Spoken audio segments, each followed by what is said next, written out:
Hello friends, welcome back to our Kavita talk channel. तो इस गर्मियों की छुट्टियों में बच्चों की जो छुट्टियां हुई हैं, इसमें हमने क्या प्लान किया गोवा जाने का।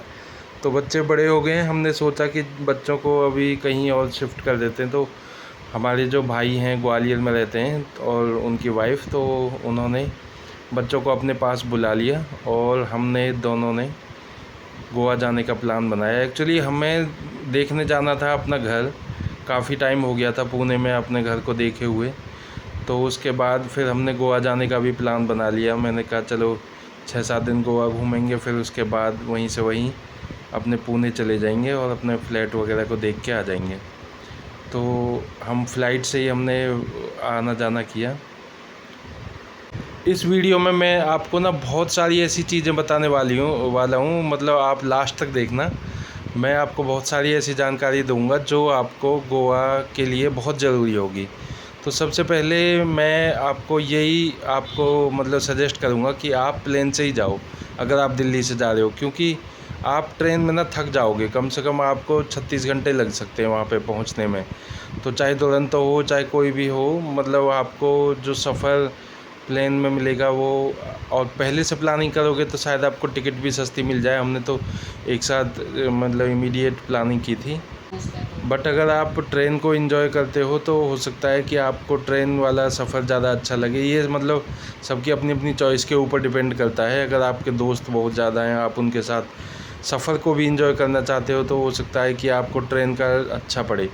तो ये हमारा प्लेन मतलब टेक ऑफ कर चुका है यहाँ से, दिल्ली IGI एयरपोर्ट से, इंटरनेशनल एयरपोर्ट से ही ज़्यादातर फ़्लाइट्स जाती हैं उनकी। चेक इन वगैरह में आप ऐसी सावधानी बरत सकते हैं कि आपका जो लगेज है वो जो आप चेक इन के लिए दे देते हो उनको, जो सबमिट हो जाता है, तो उसमें आपको 15 kg से ज़्यादा नहीं होना चाहिए। मगर अगर आप कपल हो तो एक बैग का 30 kg से ज़्यादा नहीं होना चाहिए। कोई इलेक्ट्रॉनिक सामान उस चेक इन वाले बैग में भी नहीं होना चाहिए, मतलब उसमें बैटरी वगैरह नहीं होनी चाहिए। और जो आप लैपटॉप बैग या फिर आप कैरी बैग अपने साथ जो यूज़ करते हो प्लेन में अपने साथ रखने के लिए, उसमें वो सारी चेकिंग करते हैं। उनको अलग अलग प्लेट में वो निकलवा लेते हैं और सबका स्कैनिंग होता है। उसमें कोई भी ऐसी चीज़ नहीं होनी चाहिए जो हथियार के तौर पे इस्तेमाल की जा सके। इवन आपके बॉडी पे कोई भी मेटल चीज़ नहीं होनी चाहिए जो उस आप चेयर में ना रखें, जैसे कि बेल्ट भी उतरवा लेते हैं वो।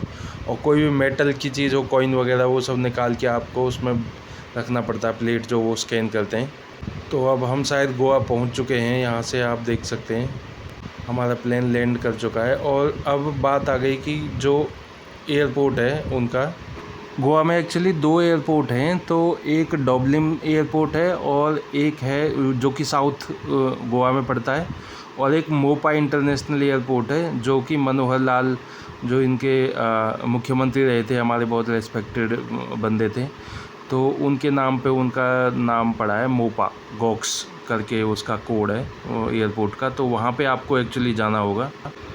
और वहाँ से निकलने के बाद सबसे पहली प्रॉब्लम होती है कि टैक्सी कैसे करें। तो आपको सामने बंदे दिखाई देंगे जो कि टैक्सी वगैरह के लिए आपको इनवाइट करेंगे, आवाज़ वगैरह लगाएंगे, मगर आपको वहाँ नहीं जाना है क्योंकि वो बहुत महंगा किराया बताते हैं। जहाँ भी आपको जाना है, जिस भी बीच के पास आपका होटल है, तो आपको साइड में ही ना एक वो मिलेगा, कैब के बूथ मिलेंगे, जो आप यहाँ देख सकते हैं, ये जो सामने दिख रहे हैं।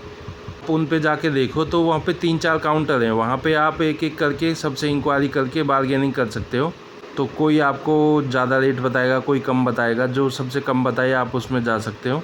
तो किसी ने हमें वहाँ पे रेट बताया था 1800, किसी ने 1500, तो हमारे एक्चुअली 1200 लगे थे। ताज रेस्टोरेंट की वो थी, ताज होटल की गाड़ी एक्चुअली हमें मिली थी।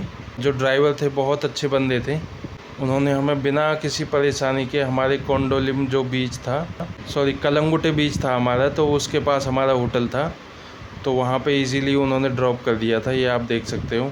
अच्छा, एक प्रॉब्लम और मैं आपको बताता हूँ। गोवा में क्या है कि सब लोग ना ओला उबेर वगैरह चलता नहीं है, और वहाँ पे अगर आप जाते हो और आपको घूमना फिरना है, तो आपको, अगर आप कपल हो तो आपको स्कूटी हायर कर लेनी चाहिए। वो 300 रुपये में एक दिन के लिए हायर हो जाती है, और अगर आपको 4-5 दिन के लिए चाहिए तो वो थोड़ा सा 250 रुपये के करीब लग सकता है। कुछ लोग 300 से 400 रुपये तक भी चार्ज कर लेते हैं, मगर 300 रुपये ज़्यादातर स्टैंडर्ड चार्ज है एक दिन का। सुबह